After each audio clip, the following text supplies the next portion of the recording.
तो इस वीडियो में अपन बात करेंगे, एक जर्नल इंट्रोडक्शन देखेंगे पेडिग्री एनालिसिस के बारे में। पेडिग्री एनालिसिस क्या होता है, कहाँ यूज़ होता है, क्यों यूज़ होता है और इसके सिम्बॉल्स क्या क्या होते हैं। तो ये जर्नल इंट्रोडक्शन है पर बहुत इंपॉर्टेंट है जब आप पेडिग्री के क्वेश्चन सॉल्व करोगे तो उस प्रोस्पेक्ट से। पेडिग्री एनालिसिस की सबसे फर्स्ट अपन बात करेंगे हिस्ट्री के बारे में। तो ये पेडिग्री एनालिसिस जो है ये फैमिली की हिस्ट्री को बताता है। पेडिग्री एनालिसिस एक डायग्रामेटिक रिप्रेजेंटेशन है जो कि फैमिली की हिस्ट्री को बताएगा कि कौन सा कैरेक्टर इनहेरिटेड हो रहा है, कौन सा नहीं हो रहा है। मतलब जैसे कोई डिसीज़ है तो वो ग्रैंड पेरेंट्स को थी, पेरेंट्स को नहीं थी पर चिल्ड्रंस को थी। तो ये डिफरेंट टाइप से होगा। क्रिस क्रॉस मेथड ये अपन आने वाली लेक्चर सीरीज़ में देखेंगे। तो जर्नली मैं अगर डेफिनेशन की बात करूँ तो पेडिग्री एनालिसिस से अपन क्या पता करते हैं, फैमिली की हिस्ट्री का पता चलता है, फैमिली हिस्ट्री। और अगर इसकी डेफिनेशन की बात करें तो आप ऐसा कह सकते हैं, pedigree is a diagrammatic representation of a family history that show the inheritance of a character. अब ये कहाँ यूज़ होता है? बेसिकली अपन ह्यूमन बींग्स के केस में इसको यूज़ करते हैं। ह्यूमन बींग्स के केस में ही क्यों यूज़ करते हैं? क्योंकि ह्यूमन बींग्स के केस में ये पॉसिबल नहीं हो पाता कि अपन डिज़ायर्ड क्रॉस बार बार करा करके अपने रेशियो निकाल सकें। तो अपन ह्यूमन बींग्स के केस में यूज़ करते हैं। Specially it is used for human beings, we can not carry out a desired cross in humans. अब मैं सिम्बॉल्स आपको बताऊंगी पर उसके पहले एक चीज़ और बताऊंगी, प्रोबेंड। प्रोबेंड क्या होता है? प्रोबेंड वो फैमिली मेम्बर होता है जिसमें वो कैरेक्टर सबसे फर्स्ट डायग्नोस हुआ है जेनेटिसिस्ट को। मतलब जैसे कोई बीमारी है वो ग्रैंड पेरेंट्स को नहीं थी, पेरेंट्स अपने पेरेंट्स को भी नहीं थी पर पेरेंट्स के कजन्स को थी, तो वो प्रोबेंड हो गया। इसीलिए अपन प्रोबेंड की डेफिनेशन ऐसे दे सकते हैं, proband is the first affected family member which is coming to attention of geneticist. मतलब जिसमें फर्स्ट टाइम वो चीज़ डायग्नोस हुई है वो प्रोबेंड होगा।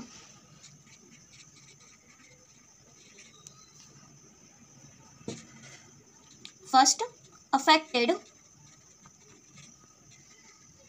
Family member.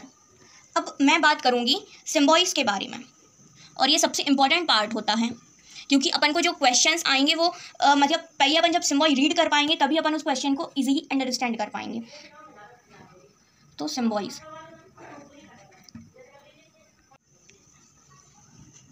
स्क्वायर से अपन रिप्रेजेंट करेंगे मेल को और सर्कल से अपन रिप्रेजेंट करेंगे यहाँ पर फीमेल को।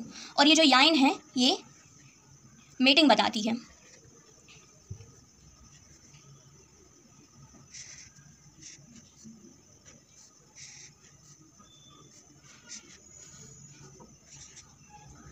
ये बात हो गई फर्स्ट जनरेशन की और यहाँ अपन अब बात कर रहे हैं सेकंड जनरेशन की।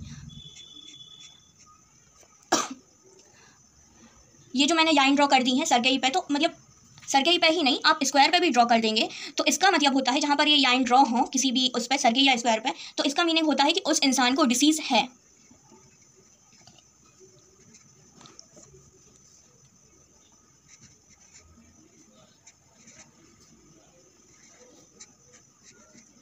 अब जैसे मैंने ये पेरेंट्स बनाए हैं, ये फर्स्ट जनरेशन, ये सेकंड जनरेशन है। सेकंड जनरेशन में मैंने अभी बताया कि ये डिसीज़ को रिप्रेजेंट करता है ये सिम्बॉल।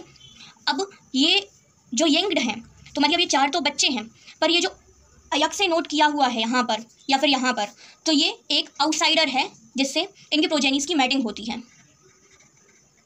आउटसाइडर को कभी भी अपन जब क्वेश्चन सॉल्व करते हैं तो अगर अवॉइड हो सके तो अपन इनकी एज को इतनी वेटेज नहीं देते हैं क्योंकि अपन को इनके पूरे फैमिली का वो जो चार्ट है रिप्रेजेंटेशन है उसकी पूरी फुल इन्फॉर्मेशन नहीं होती है। तो अपन किसी को भी कैरियर नहीं बना सकते हैं कि इसके पास कैरियर जीन है, और ये एथिकली बहुत ख़राब भी होता है कि किसी को आप कैरियर नहीं कह सकते हैं। अब मैं थर्ड जनरेशन की बात करूँगी। एक चीज़ और आप ध्यान रखें कि जो भी अपन जनरेशन की बात करें, जैसे फर्स्ट जनरेशन की तो अपन यहाँ पर ही बनाएंगे, सेकंड जनरेशन को एक सीक्वेंस में बनाएंगे लाइन में, थर्ड जनरेशन की बात करेंगे तो उसको भी एक लाइन में बनाएंगे और फोर्थ को भी एक क्यू में ही बनाएंगे। तो जैसे बात करें तो इनकी प्रोजेनिस बना देते हैं भैया।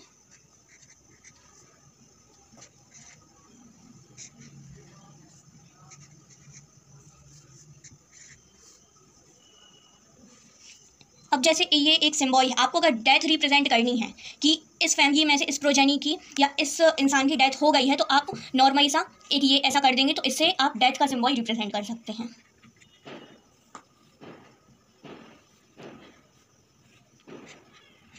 अब जैसे अभी आपने मेरे मुझसे कैरियर वर्ड सुना था, तो कैरियर वो वर्ड होता है कि मतलब जो इंसान कैरियर होगा तो वो तो नॉर्मल ही रहेगा, पर जो उसके यंगर वंस होंगे उनमें डिसीज़ होने की पॉसिबिलिटीज़ बढ़ जाती है या फिर उनको डिसीज़ होती है।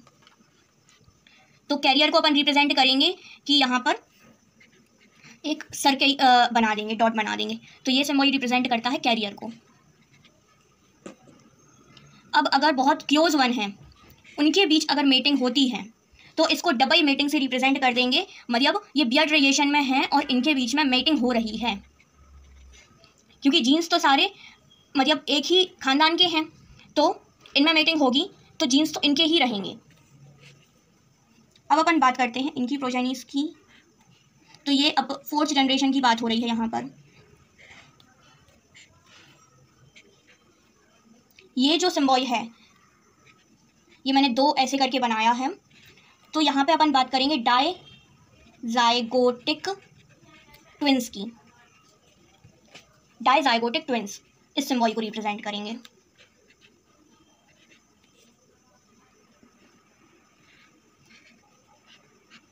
और इस सिंबल को रिप्रेजेंट करता है मोनोजाइगोटिक ट्विंस।